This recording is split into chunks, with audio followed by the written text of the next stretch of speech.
Le 7 novembre 1936 paraissait dans le toujours excellent Je suis partout la critique de François Vineuil du film soviétique Tabor, en russe Ostani Tabor, texte intégral. Les tziganes ont inspiré beaucoup de mauvaise littérature, encore plus de mauvaise musique. Les vrais, les purs, ceux qui font le pèlerinage des Saintes Maries, ceux qui chapardent les chevaux dans la plaine hongroise, ceux que l'on rencontre dans la steppe du Baragan roumain, solitaire, un violoncelle en bandoulière, valent mieux que cela. Dans le salmigondi de race de l'Orient européen, par exemple, dans le grouillement de Juifs, d'Arméniens, de Levantins, indéfinissables, des ports du Danube ou de la mer Noire, il arrive souvent qu'un tzigane en lambeaux, les cheveux sur les épaules, résume à lui seul la vieille fierté de l'Arien. À sa superbe insolence, on voit bien d'ailleurs que ce beau pouilleux ne l'ignore pas. Des femmes tziganes que l'on emploie à la voirie, office qu'elles partagent dans certains quartiers avec les cochons, fument des cigarettes, assises sur un coin de trottoir, avec une majesté de princesse hindoue dont elles ont parfois les traits.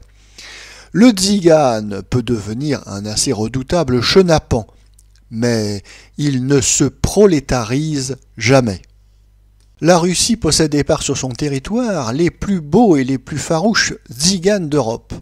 Le tzigane nomade, chez les vieux révolutionnaires, chez les réfractaires d'autrefois, était le plus vivant symbole de l'indépendance sauvagement défendue. Rien n'est plus hérétique aux yeux d'un marxiste orthodoxe. Le tzigane fait lui-même sa loi, il organise lui-même la communauté dans ses bandes, il constitue à sa manière une sorte d'aristocratie. C'est un vrai défi aux soviets.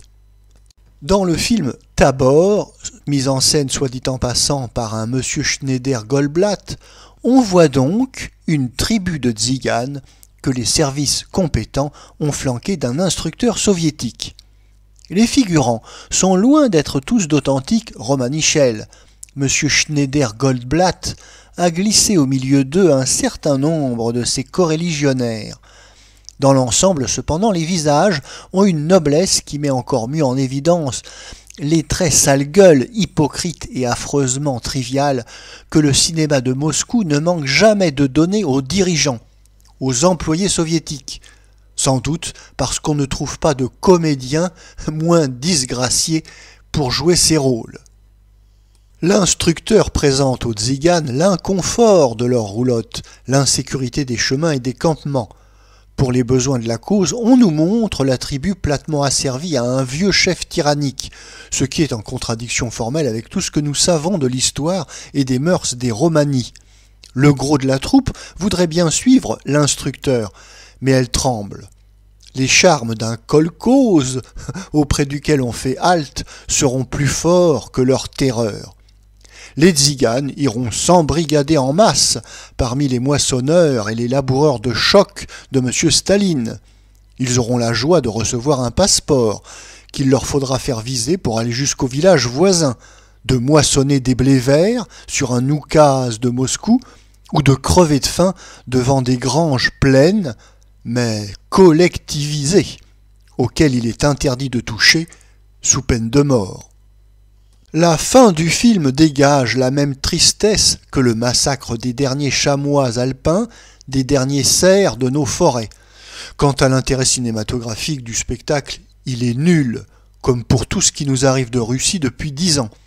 C'est l'éternel scénario qui a déjà servi pour les Chinois, pour les Kalmouks, pour les Turkmènes. Ce sont les mêmes poncifs d'un jeu et d'un découpage grossier et enfantin. 2 ou 3 beaux paysages sont pour le spectateur une bien insuffisante compensation. Ces lourdes sottises ne parviennent à s'implanter chez nous que par la force, ou presque.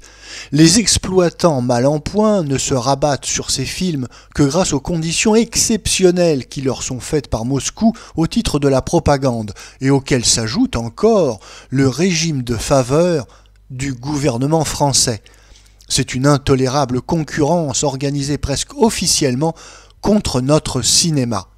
Mais on n'est pas assez naïf pour aller en demander raison à un Jean Zay. Ce sont les Zay qu'il faut d'abord flanquer à la porte. si l'on veut restaurer chez nous l'art et l'intelligence.